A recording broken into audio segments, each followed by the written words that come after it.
کریم صلی اللہ علیہ وسلم کے ذریعے ہوئی، جس کا نام اسلام ہے، کہ آج بھی ان قوموں کو سر بلند کر رہا ہے جس نے اسے گلے لگایا، اس کے اصولوں کو اپنا نسل عین بنایا۔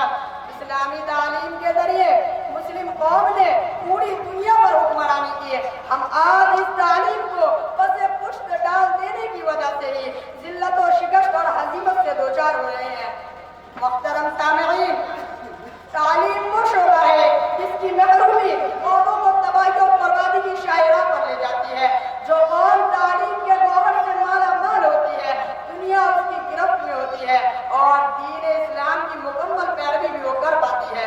ہم تعلیم سے جتنی دوری اختیار کریں گے، دنیا بھی ہمارے لیے اتنی ہی تنگ ہو جائے گی، اور دین کے صحیح راستے پر چل کر آخرت بھی سنوارنا ہمارے لیے مشکل ہوگا۔ یہی وجہ ہے کہ قرآن میں سب سے پہلے مسلمانوں کو علم کا سبق دیا گیا ہے، جہالت کو علم کا ضد قرار دیا گیا ہے۔ ایک مسلمان ہو اور وہ جاہل ہو، یہ ہو ہی نہیں سکتا۔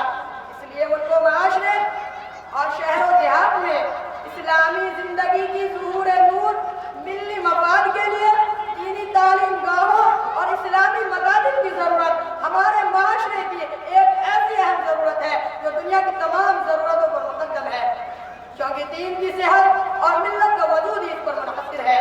لیکن آج ہمارے معاشرے کی موجودہ صورتحال بڑی افسوسناک ہے۔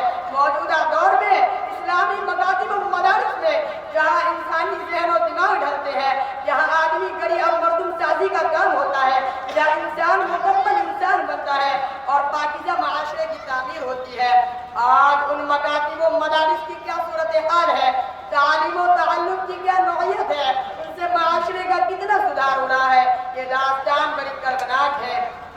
جبکہ مدرسہ سب سے بڑی کارگاہ ہے جہاں آدمی گری اور مردم سازی کا کام ہوتا ہے، جہاں دین کے داعی اور اسلام کے سپاہی تیار ہوتے ہیں۔ مدرسہ عالم اسلام کا بجلی گھر ہے جہاں سے اسلامی آبادی بلکہ انسانی آبادی میں بجلی تقسیم ہوتی ہے۔ مدرسہ وہ کارخانہ ہے جہاں قلب و نگاہ اور ذہن و دماغ ڈھلتے ہیں۔ مدرسہ وہ مقام ہے جہاں سے پوری کائنات کا اقتصاب ہوتا ہے، جہاں کا فرمان پورے عالم پر نافذ ہوتا ہے، عالم کا فرمان اس پر نافذ نہیں۔ مدرسہ کا تعلق کسی تقویم، کسی عہد، کسی کلچر اور زبان و عادت سے نہیں کہ اس کی قدامت کا شبہ اور اس کے زوال کا خطرہ ہو۔ اس کا تعلق اس انسانیت سے ہے جو ہر دم جمع ہے اور اس کی زندگی ہر دم رواں دواں ہے۔ مدرسہ در حقیقت قدیم و جدید کی حقیقت سے بالاتر ہے۔ وہ تو ایسی جگہ ہے جہاں نبوت محمدی کا طریقہ اور مقصد حیات دونوں پایا جاتا ہے۔ ملت اسلامیہ کے جوانوں، یہ بڑی افسوس کی بات ہے کہ رفتہ رفتہ مدارس کی طرف امت مسلمہ کا رخ کم ہوتا جا رہا ہے اور معاندین مدرسے کی تعلیم کو فرسودہ و ناگارہ اور مخالف تعلیم ثابت کرتے ہیں۔ اس میں بہت حد تک ہمارا اور علماء کی جماعت کا بھی قصور ہے، جنہوں نے اپنی ذمہ داریوں کو نہیں سمجھا، اپنی حقیقت کو نہیں پہنچانا، جس کی وجہ سے غیر تو غیر ہم خود اپنی جماعت میں حقیر نظر سے دیکھے جانے لگے، ہماری شبیہ پر انگشت نمائی کی جانے لگی۔ مدرسے کے طالب علم کی حیثیت سے ہمارا کام سب سے زیادہ نازک اور سب سے زیادہ عظیم ہے۔ میں نہیں سمجھتا کہ اس وقت دنیا کی کسی جماعت یا گروہ کا کام اتنا نازک و وسیع اور اہم ہے۔ ان الفاظ پر دوبارہ غور کریں کہ ہمارا ایک سرا نبوت محمدی سے ملا ہوا ہے تو دوسرا سرا زندگی سے۔ یہی آپ کے کام کی نزاکت کی وجہ اور آپ کی عظمت کی دلیل ہے۔ نبوت محمدی سے اتصال جہاں ایک طرف بہت بڑی خوش نصیبی ہے، وہاں دوسری طرف عظیم ذمہ داری بھی ہے۔ آپ کے پاس حقائق اور عقائد کی سب سے بڑی دولت اور عظیم سرمایہ ہے۔ اس وقت مکاتب دینیہ آپسی بغاوت و منافرت سے دوچار ہے۔